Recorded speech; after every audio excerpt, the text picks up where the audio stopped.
जय हिंद दोस्तों। इसके पहले वाले क्लास में हम आपको बता दिए थे कि प्रकाश क्या होता है, प्रकाश का परावर्तन क्या होता है, ठीक है। और उसके साथ साथ हम आपको बता दिए थे कि गोलीय दर्पण क्या होता है, अवतल दर्पण क्या होता है, उत्तल दर्पण क्या होता है, समतल दर्पण क्या होता है। इसके पहले वाले क्लास में हम सारी चीजों को आपको क्या कर दिए थे, बता दिए थे। आज के क्लास में हम लोग ध्यान रखना वहीं से आगे कंटिन्यू करेंगे। ध्यान रखना हम आपको क्या बताए थे, गोलीय दर्पण में क्या बताए थे, गोलीय दर्पण। अब ध्यान रखना गोलीय दर्पण किसे कहते हैं बताते हैं, जिसका परावर्तक तल क्या होता है, गोलीय होता है, उसे हम लोग क्या कहते हैं, गोलीय दर्पण। जिसका परावर्तक तल क्या होता है, गोलीय होता है, उसे हम लोग क्या कहते हैं, गोलीय दर्पण। ठीक है। अब गोलीय दर्पण में ध्यान रखना हम बताए थे दो गोलीय दर्पण। पहला बताए थे अवतल दर्पण, अवतल दर्पण।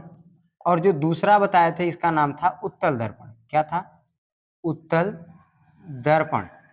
अब ध्यान दो, अवतल दर्पण किसे कहते हैं, वह दर्पण जिसका परावर्तक तल भीतर की तरफ क्या होता है, धंसा होता है, उसे हम लोग क्या कहते हैं, अवतल दर्पण। वह दर्पण जिसका परावर्तक तल भीतर धंसा होता है उसे क्या कहते हैं, अवतल दर्पण।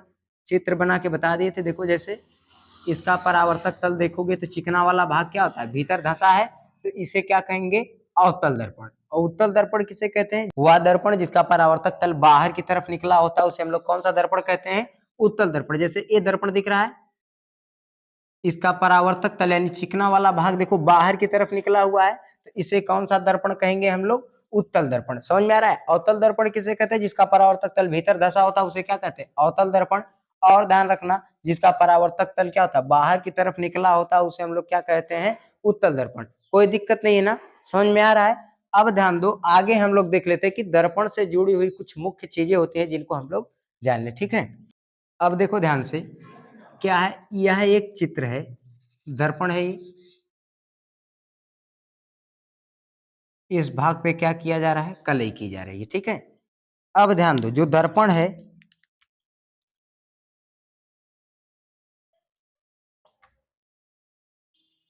ये दर्पण दिख रहा है आपको, ये क्या होता है, इसको बोलते हैं वक्रता केंद्र सी। बीच में क्या होता है, फोकस एफ। इसको बोलते हैं ध्रुव पी। ठीक है ना। अब ध्यान से देखो, इस बिंदु का नाम क्या है, वक्रता केंद्र, वक्रता केंद्र। इसका नाम क्या है, फोकस। क्या है, फोकस। और इसका नाम क्या है, ध्रुव पी। इसका नाम क्या है, ध्रुव। समझ में आ रहा है। अब देखो सबसे पहले हम लोग बात करते हैं वक्रता केंद्र की। किसकी बात करते हैं, वक्रता केंद्र की। अब ध्यान दो, वक्रता केंद्र किसे कहते हैं, ध्यान रखना, वक्रता केंद्र किसे कहते हैं, तो गोलीय दर्पण जिस गोले का भाग होता है उसके केंद्र बिंदु को हम लोग क्या कहते हैं, वक्रता केंद्र। वक्रता केंद्र किसे कहते हैं, गोलीय दर्पण जिस गोले का भाग होता है उसके केंद्र बिंदु को हम लोग क्या कहते हैं, वक्रता केंद्र। कोई दिक्कत नहीं है ना। अब हम लोग देख लेते हैं, ध्यान रखना, मुख्य अक्ष। क्या देख लेते हैं, मुख्य अक्ष।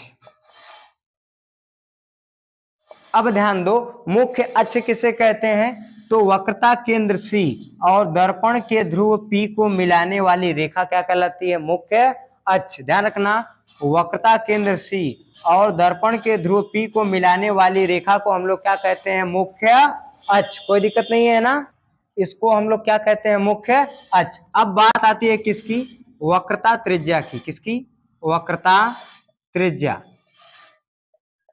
ध्यान दो, वक्रता त्रिज्या हम लोग किसे कहते हैं, तो दर्पण, ध्यान रखना, वक्रता त्रिज्या किसे कहते हैं, वक्रता केंद्र सी और ध्रुव पीच के बीच की दूरी को हम लोग क्या कहते हैं, वक्रता त्रिज्या। ध्यान रखना, वक्रता केंद्र सी और ध्रुव पी के बीच की दूरी को हम लोग क्या कहते हैं, वक्रता त्रिज्या। कोई दिक्कत नहीं है ना। ध्रुव पी, वक्रता केंद्र सी और दर्पण के ध्रुव पी के बीच की दूरी को हम लोग क्या कहते हैं, वक्रता त्रिज्या। कोई दिक्कत नहीं है ना। अब बात करते हैं किसकी, फोकस दूरी। किसकी बात करते हैं, फोकस दूरी।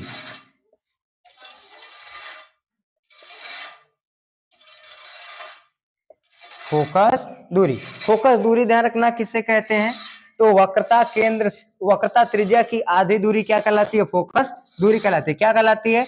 वक्रता त्रिज्या की आधी दूरी को हम लोग क्या कहते हैं? फोकस दूरी। अब बात करते हैं ध्रुव की बात करते हैं। किसकी बात करते हैं? ध्रुव। ध्यान रखना, ध्रुव किसे कहते हैं?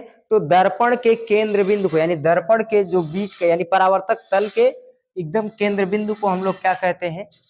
ध्रुव कहते हैं। ध्यान रखना, दर्पण के कोई भी दर्पण रहेगा यानी गोलीय दर्पण के परावर्तक तल के केंद्र बिंदु को हम लोग क्या कहते हैं? ध्रुव कहते हैं। कोई दिक्कत नहीं है ना?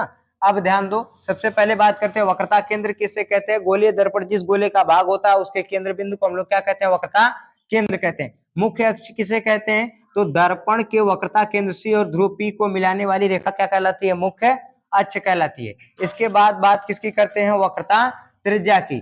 वक्रता त्रिज्या किसे कहते हैं? ध्यान रखना, वक्रता केंद्र C और ध्रुव P के बीच की दूरी को हम लोग क्या कहते हैं? वक्रता त्रिज्या। वक्रता केंद्र C और ध्रुव P के बीच की दूरी को वक्रता त्रिज्या कहते हैं। अब बात करते हैं किसकी? फोकस दूरी की। फोकस दूरी किसे कहते हैं? ध्यान रखना, वक्रता त्रिज्या की आधी दूरी क्या कहलाती है? फोकस दूरी कहलाती है। ठीक है, अब ध्यान रखना, मुख्य ध्रुव किसे कहते हैं? ध्यान रखना, तो दर्पण गोलीय दर्पण के परावर्तक तल के मध्य बिंदु को हम लोग क्या कहते हैं? ध्रुव कहते हैं। कोई दिक्कत नहीं ना? समझ में आ रहा है? अब ध्यान दो, हम लोग बात करते हैं वक्रता केंद्र को हम लोग किससे दिखाते हैं? C से। मुख्य अक्ष, अब वक्रता त्रिज्या को किससे दिखाते हैं? कैपिटल R से। फोकस को किससे दिखाते हैं? F से। ध्रुव को किससे दिखाते हैं? P से। ठीक है, अब ध्यान रखना, फोकस फोकस दूरी किसके बराबर होती है? फोकस बराबर किसके होता है? यानी F बराबर क्या होता है? R/2 के। कोई दिक्कत नहीं है ना? समझ में आ रहा है? कोई दिक्कत, कोई डाउट यहाँ तक? अब हम लोग देख लेते हैं कि फोकस दूरी पे जो क्वेश्चंस आते हैं इन क्वेश्चंस को हम लोग कैसे सॉल्व करते हैं, देख लेते हैं। अब देखिए, जैसे कोई क्वेश्चन कह दिया कि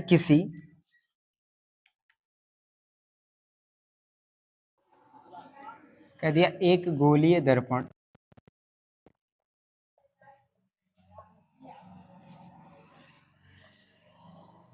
जिसकी फोकस दूरी, जिसकी वक्रता त्रिज्या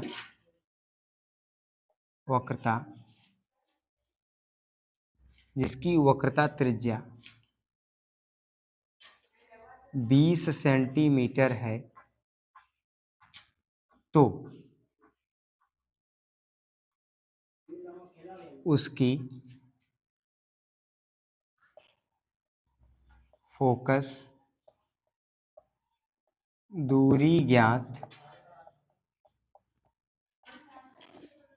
कीजिए। ठीक है, क्या कह रहा है क्वेश्चन? एक गोलीय दर्पण जिसकी वक्रता त्रिज्या 20 सेंटीमीटर है तो उसकी फोकस दूरी ज्ञात कीजिए। ठीक है, अब हमें क्या करना है? ध्यान रखना, एक गोलीय दर्पण जिसकी वक्रता त्रिज्या 20 सेंटीमीटर है, इसकी हमें क्या ज्ञात करना है? फोकस दूरी ज्ञात करना है ना। तो देखो हम लोग फोकस दूरी को कैसे ज्ञात करेंगे। ठीक है, सबसे पहले ध्यान रखना, हम लोग जो हमें चीज पता होगी उन्हें लिख लेंगे। जैसे क्या F बराबर हमें पता है? नहीं पता है। R बराबर यानी कैपिटल R बराबर हमें पता है? हाँ पता है। कितना दिया है? 20 दिया है। सूत्र क्या होता है? यानी फोकस दूरी को F से दिखाते हैं। F बराबर क्या होता है? ध्यान रखना, F बराबर क्या होता है? R/2 से। तो F बराबर R का मान कितना दिया है? 20, तो 20 बटे 2 है तो 2, 2 1 कम 2, 2 दहा में 20। तो F बराबर कितना आ गया निकल के? 10 सेंटीमीटर। कोई दिक्कत नहीं है ना? समझ में आ रहा है क्वेश्चन कैसे लगेगा? तो अगर हमें ध्यान रखना वक्रता त्रिज्या दे दिया और फोकस दूरी ज्ञात करना है तो आराम से इस सूत्र से ज्ञात कर सकते हैं। कोई दिक्कत नहीं है ना? अब देखो क्वेश्चन हमसे क्या करता है, कई बार एक अलग टाइप से में भी पूछ सकता है। ठीक है, अब उस टाइप में क्वेश्चन कैसे पूछ सकता है तो उसको भी देख लेते हैं। तो क्वेश्चन क्या कह सकता है, और क्वेश्चन क्या कह सकता है? कह सकता है किसी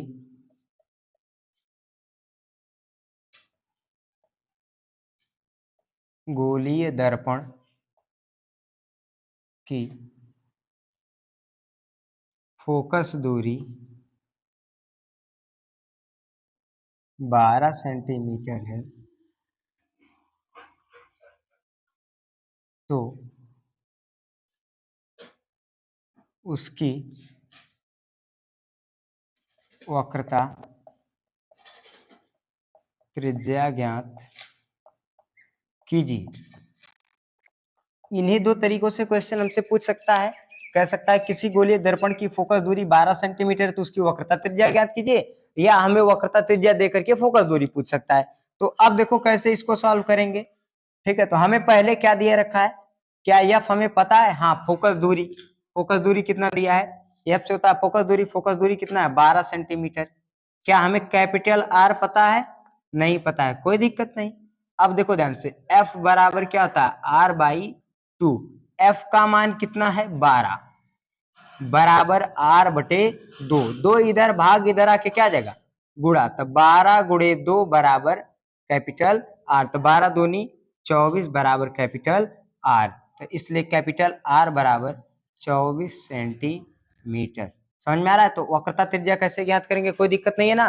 तो अगर हमें ध्यान रखना फोकस दूरी दे दिया तो वक्रता त्रिज्या कैसे ज्ञात करेंगे, इसको ज्ञात करने में कोई दिक्कत नहीं। अगर हमें वक्रता त्रिज्या दे दिया तो फोकस दूरी कैसे ज्ञात करेंगे, ये भी सवाल आपसे लग जाएगा। तो इन तरीके के सवालों को लगाने में आपसे कोई दिक्कत नहीं होगी। आशा करते हैं आज की क्लास में जितनी भी चीज समझाई गई होंगी आपको अच्छे से समझ में आई होगी। मिलेंगे नेक्स्ट वीडियो में। जय हिंद।